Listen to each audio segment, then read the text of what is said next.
இந்த கோயிலில் சிவனோட சிரசு 2 பாகமாக இருக்குன்னு சொன்னால் நம்புவீங்களா? அட ஆமாங்க. அது மட்டும் இல்லாமல் சிவனும் பார்வதியும் கைலாயத்தில் பிரிஞ்சு இந்த கோயிலில் தான் ஒன்று சேர்ந்தாங்கன்னு சொல்லப்படுது. அதனால் சுவாமி வந்து 2 அடி தான் அந்த சுயம்பு மூர்த்தம் இருப்பார்.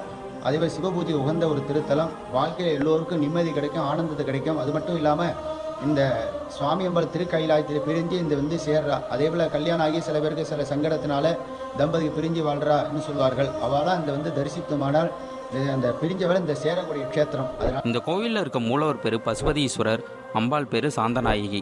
இங்கே இருக்க ஒவ்வொரு தூண்லையும் இருக்க ஒவ்வொரு கல்வெட்டுகளும் ஒரு கதையை சொல்லுதுங்க. இந்த வீடியோவை பார்த்துட்டு இந்த கோயிலுக்கு போகிற எல்லோரும் துர்க்கையம்மனுக்கு பக்கத்தில் இருக்க பாதை வழியாக மேலே போய் கண்டிப்பாக கோபுர தரிசனம் பண்ணிட்டு வாங்க.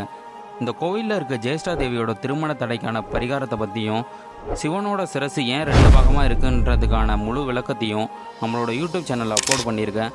மறக்காமல் போய் பாருங்கள். இந்த கோயிலோட அட்ரஸ் வீடியோட ஃபஸ்ட்டு கமெண்ட்டில் பின் பண்ணியிருக்கேன். இதே மாதிரி கோவில் தகவல் தெரிஞ்சுக்க நம்ம சேனலை ஃபாலோ பண்ணுங்கள்.